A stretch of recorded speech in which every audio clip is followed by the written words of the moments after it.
Hai, Assalamualaikum warahmatullahi wabarakatuh. Berjumpa lagi dengan saya, Siti Mustikaningsih, NIM L1A1181101.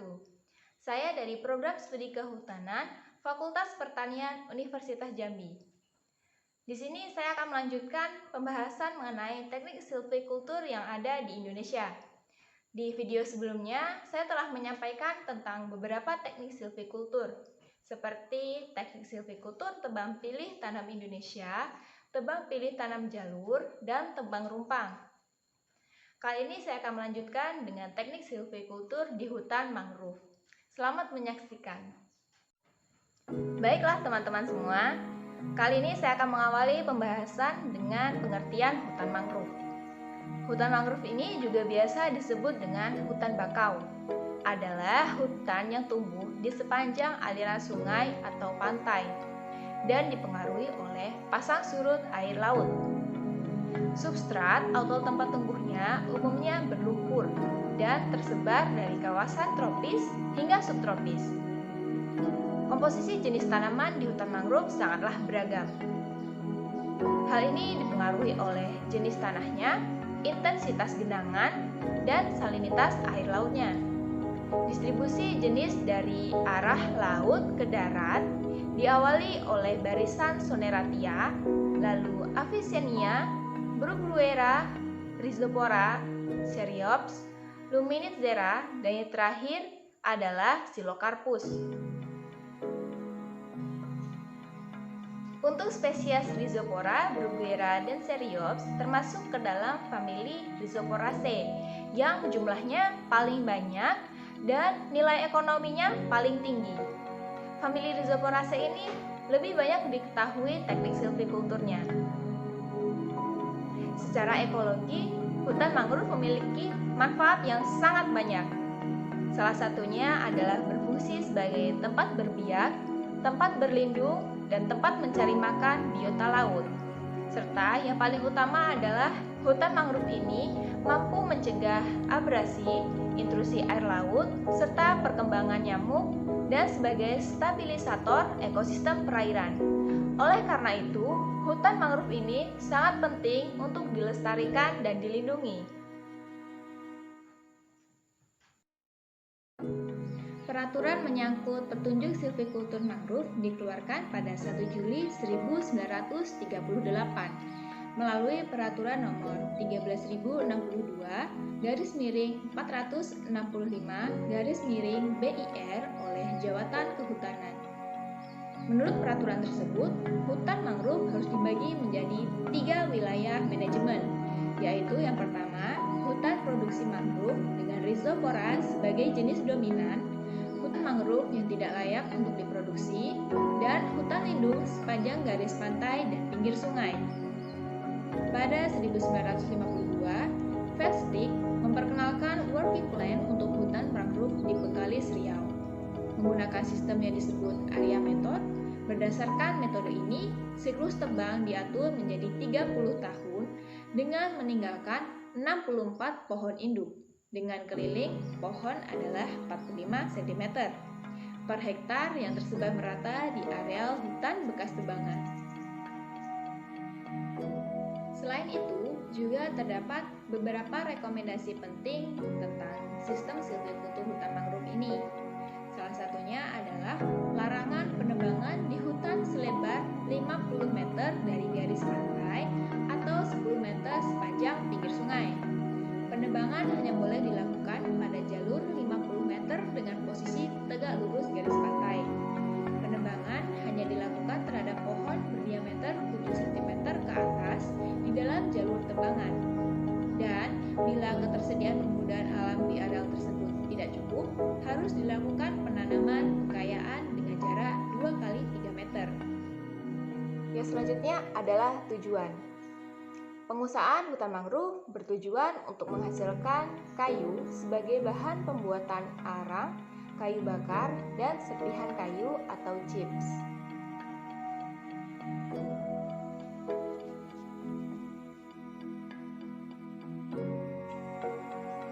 Sistem silvicultur yang dipakai pada pengusahaan hutan mangrove adalah sistem pohon induk atau mother tree method.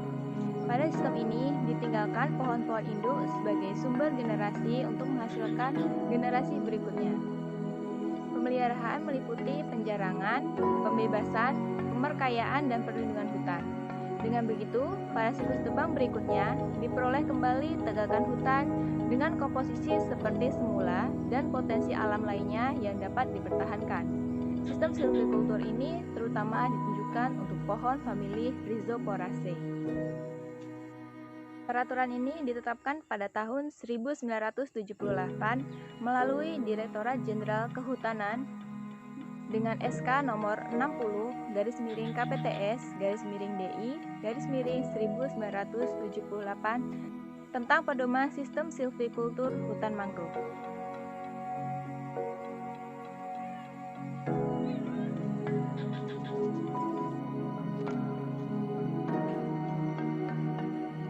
Yang selanjutnya adalah rancangan kerja pengusahaan hutan mangrove. Pengusahaan hutan mangrove dilakukan berdasarkan rencana kerja atau badan kerja yang telah disahkan oleh instansi yang berwenang. Jenis, bentuk, dan isi rencana kerja tersebut disesuaikan dengan peraturan yang berlaku.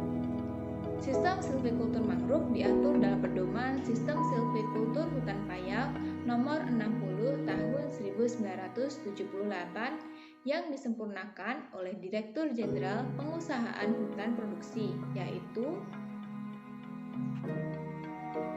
yang pertama adalah penataan areal kerja atau PAK dilakukan 2 tahun sebelum tahun penebangan. Yang kedua, inventarisasi tegakan sebelum penebangan dilakukan 1 tahun sebelum penebangan. Dan yang ketiga adalah penebangan. Yang keempat, pengayaan areal bekas tebang dilakukan 2 tahun setelah penebangan. Yang kelima, pemeliharaan tanaman dilakukan pada 3 tahun setelah penebangan. Lalu penjarangan dan perlindungan dan pengamanan dilakukan 15 tahun dan secara berlanjut setelah penebangan. Yang pertama adalah pembukaan areal kerja. Wilayah hutan mangrove yang diperkenankan diusahakan adalah wilayah produksi dengan lokasi yang berjarak mulai dari 50 meter dari tepi pantai dan 10 meter dari tepi sungai, alur air, atau jalan raya. Bagian yang tidak ditebang tidak boleh diganggu. Berdasarkan Kepres 32/1990 tentang pengelolaan kawasan lindung dan Undang-Undang Nomor 32 Tahun 2011 tentang lingkungan hidup pada hutan mangrove, harus ada jalur hijau atau green belt selebar 130 kali tunggang pasang air laut. Terdapat beberapa kegiatan pada tahapan penataan hutan. Yang pertama adalah pemberian tanda batas berupa patok cat merah setiap 100 meter atau pohon yang dicat merah setiap 25 meter. Yang kedua adalah pembagian wilayah kerja. Wilayah kerja dibagi ke dalam kelas perusahaan hutan dan unit kerja tata hutan. Pembagian ini diperlukan untuk pengaturan pelaksanaan dan pengawasan pada tata tempat, tata waktu, administrasi penebangan, dan pengaturan serta pemeliharaan hutan. Kegiatan yang ketiga adalah pembagian kelas perusahaan. Pembagian ini dilakukan menurut komposisi, umur, dan tujuan. Terdapat 3 kelas, yaitu yang pertama adalah kelas hutan mangrove lindung yang tidak boleh diganggu, lalu kelas hutan Rhizoporaceae, seperti yang telah saya sebutkan tadi, yaitu Rhizopora, Bruguiera, dan Cereops, lalu kelas hutan mangrove bukan Rhizoporaceae. Hutan mangrove dibagi menjadi 4 kelas. Kelas pertama yaitu kelas hutan mangrove masa tebang, yaitu mangrove yang belum pernah ditebang atau berusia 30 tahun setelah tebang. Yang kedua, kelas hutan mangrove dewasa, yaitu mangrove bekas tebang yang belum masa tebang atau berumur 10 tahun atau lebih. Yang ketiga, kelas hutan mangrove muda, yaitu bekas tebang yang umurnya kurang dari 10 tahun. Dan yang keempat adalah kelas hutan mangrove rusak, tidak punya cukup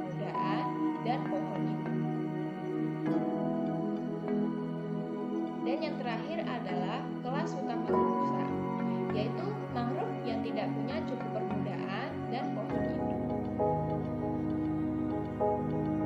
Kegiatan penataan hutan yang terakhir adalah kegiatan pembagian ke dalam unit kerja tata hutan, yaitu wilayah kerja dibagi ke dalam areal kerja 5 tahunan untuk siklus 30 tahun. Areal kerja 5 tahunan dibagi ke dalam areal kerja 1 tahun. Areal kerja 1 tahun dibagi ke dalam blok-blok dengan luas 100 hektar, yang setiap blok dibagi lagi menjadi petak-petak dengan luasan 10-50 hektar. Batas blok sedapat mungkin adalah batas alam, seperti sungai. Kegiatan selanjutnya adalah inventarisasi sebelum penebangan. Kegiatan ini bertujuan untuk mengetahui keadaan pohon, permudaan, serta keadaan fisik dan lapangan, serta sosial ekonomi di sekitar hutan. Tujuannya yaitu yang pertama adalah menetapkan tindakan penebangan atau penjarangan, dan yang kedua sebagai bahan untuk penyusunan rencana kerja. Kegiatan inventarisasi harus dilakukan oleh pemegang konsesi hutan. Melalui kegiatan inventarisasi tersebut, Direktur Jenderal Kehutanan akan menetapkan kelayakan hutan tersebut, yaitu apakah hutan itu bisa ditebang atau tidak. Bila layak ditebang, Direktur Jenderal Kehutanan akan menentukan Annual Allowable Cut atau AAC. Pohon yang ditebang harus mempunyai diameter 10 cm pada ketinggian 20 cm di atas akar penunjang atau setinggi dada. Hanya kampak, parang, dan gergaji mekanik yang boleh digunakan dalam kegiatan penebangan pohon. Penebangan dilakukan dengan meninggalkan 40 batang pohon induk tiap hektar dengan jarak antara pohon rata-rata adalah 17 meter. Jalur inventarisasi adalah selebar 10 meter, yaitu 5 meter ke sebelah kiri kanan jalur rintis. Rintis pertama ditetapkan secara acak, lalu jarak jalur antar rintis adalah 200 meter dengan arah memotong garis perbedaan pohon. Semua pohon dalam jalur rintis dicatat jenis dan diameternya. Tahapan yang selanjutnya adalah penebangan. Ada beberapa peraturan dalam kegiatan penebangan. Yang pertama adalah peraturan mengenai batas diameter serta peralatan dan siklus tebang. Pohon boleh ditebang bila diameternya telah mencapai 10 cm ke atas. Untuk peralatan yang digunakan hanyalah parang, kampak, dan gergaji mesin. Dengan siklus tebang adalah 30 tahun atau bisa disesuaikan dengan tempat tumbuh, tujuan pengusahaan, dan ekologi setelah mendapatkan persetujuan dari instansi yang berwenang. Peraturan yang selanjutnya adalah mengenai sistem tebang. Penebangan dilakukan dengan meninggalkan pohon induk sejumlah 40 batang per hektar. Setelah penebangan, areal hutan ditutup terhadap penebangan. Dan pada umur 15-20 tahun setelah penebangan, dilakukan penjarangan dan ditutup kembali dari penebangan sampai berumur 30 tahun. Selama melakukan kegiatan penebangan, kita harus meminimalisirkan dampak kerusakan yang ditimbulkan. Sehingga, upaya pencegahan kerusakan hutan yang dapat dilakukan adalah yang pertama, pada waktu penebangan, pembagian batang, dan pengeluaran kayu, kerusakan dapat dicegah terhadap pohon induk, permudaan, dan tanah hutan dengan cara lebih dahulu menetapkan area rebah pohon yang tepat, tidak menarik pohon yang menyangkut, dan tidak menebang permudaan kayu jenis Rhizoporacea. Yang kedua, pada saat kegiatan pengeluaran kayu dapat dilakukan melalui sungai, alur air atau parit dengan lebar 1,5 meter atau dengan menggunakan lori melalui jalan rel. Penentuan rel atau parit ditetapkan dengan cermat dan jarak antar rel atau parit adalah kurang dari 200 meter. Dan yang ketiga adalah luas tempat penimbunan kayu atau TPN termasuk tempat pembakaran arang dibatasi seluas 0,1 hektar per 10 areal tebang.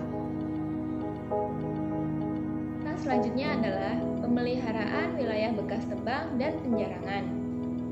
Kegiatan penjarangan adalah kegiatan menebang sebagian pohon untuk memperlebar jarak antar pohon, sehingga pertumbuhan pohon yang tinggal menjadi lebih baik. Penjarangan dilakukan 1 kali pada umur 15-20 tahun setelah penebangan, atau jika hasil inventarisasi sudah lebih dari 1.100 pohon per hektar. Yang ditebang pada penjarangan adalah pohon yang tumbuhnya tertekan, batangnya jelek, atau terkena serangan penyakit. Penjarangan dilakukan dengan meninggalkan sekitar 1.100 pohon per hektar. Pada waktu penjarangan, pohon induk dapat ditebang. Kemudian disusul dengan kegiatan pengayaan berupa areal yang rusak seperti bekas penebangan, kiri kanan rel atau parit, bekas TPN, pondok, dan sebagainya yang belum ditumbuhi permukaan harus ditanami jenis-jenis Rhizoporaceae. Untuk kegiatan penanaman, tahapan awalnya yaitu pembersihan lapangan dan pemasangan ajir. Pembersihan jalur selebar 1 meter dengan jarak antar jalurnya adalah 2 meter dan arahnya melintang arah pasang. Pada jalur dipasang ajir dengan jarak 2 meter sebagai tempat penanaman. Pengumpulan buah yaitu buah atau benih dari famili Rhizoporaceae dipetik dari pohon induk sebagai bahan perbanyakan tanaman, lalu disimpan selama 10-15 hari di bawah tenggakan. Untuk kegiatan penanaman, buah yang diambil ditanam pada posisi ditancapkannya ajir. Dan untuk kegiatan penyiangannya dilakukan pembersihan gulma sampai umurnya mencapai 2 tahun. Pada silvikultur hutan mangrove adalah perlindungan hutan. Hutan dan tanah hutan dilindungi dari berbagai kegiatan seperti penebangan liar, penyerobotan tanah hutan, hama dan penyakit, serta berbagai macam gangguan hutan lainnya.